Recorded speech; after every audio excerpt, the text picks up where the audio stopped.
हे friends, आज पढ़ने वाले हैं section number 16 of specific relief act 1963 personal bars to relief. 16 में किस पार्टी की बात की गई है? ऐसी पार्टी की बात की गई है जो कॉन्ट्रैक्ट लगा रहा है और कोर्ट बोल रहा है कि अरे तेरे फेवर में तो मैं कभी भी स्पेसिफिक परफॉर्मेंस नहीं दूंगा। Who has obtained substituted performance of contract under section 20। एक पार्टी ने सब्स्टिट्यूट परफॉर्मेंस कर लिया कॉन्ट्रैक्ट का। ए ने बी को कार बेचने का डिसीजन लिया और ए ने मना कर दिया। बी ने सी से खरीद ली कार। अब बी ने सी से खरीद लिया तो यहाँ पे बी ए को कंपेल नहीं कर सकता कि मुझे कार बेच, लेकिन हाँ डैमेज ज़रूर ले सकता है। सेकंड पॉइंट बात करता है who has become incapable of performing or violates any essential terms of contract that on his part remains to be performed or in acts in fraud of a contract or willfully acts as a variance with or in subversion of the relation intended to be established by the contract। मैंने बोला B को कि हाँ भाई मैं तेरे यहाँ पे गाना गाऊंगा, मैं सिंगर हूँ।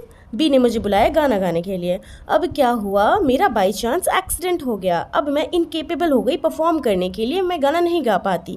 तो मैं कोर्ट में जाके ये थोड़ी बोल सकती कि मेरा एक्सीडेंट हो गया, मुझे तो मेरे पैसे चाहिए। तो कोर्ट मना कर देगा, कोर्ट बार लगा देगा।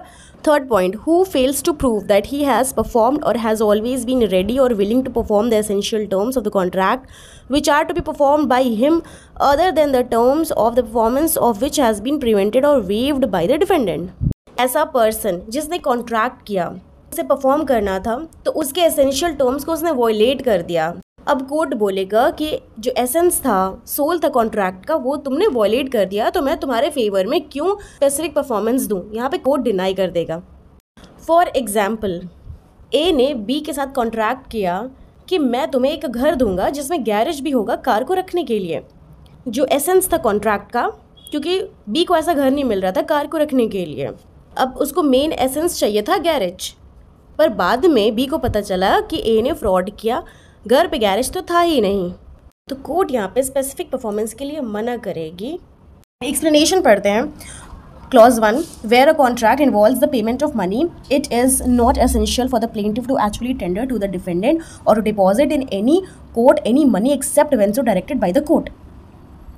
प्लेंटिफ को हमेशा ज़रूरी नहीं है कि वो पैसा दे दे या कोर्ट में मनी डिपॉजिट कराए, क्योंकि मान लीजिए कि किसी कॉन्ट्रैक्ट में पैसा इंक्लूडेड था, ऐसा कभी ज़रूरी नहीं है कि प्लेंटिफ ने डिफेंडेंट को पैसा दिए हो, एसेंशियल नहीं है, या उसने कोर्ट में मनी डिपॉजिट करा दिए हो।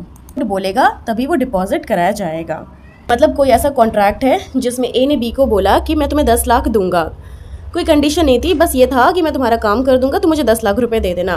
लेकिन ऐसा ज़रूरी नहीं है कि उसने 10 लाख वन चंक में दे दिया हो, ऐसा ज़रूरी नहीं होता।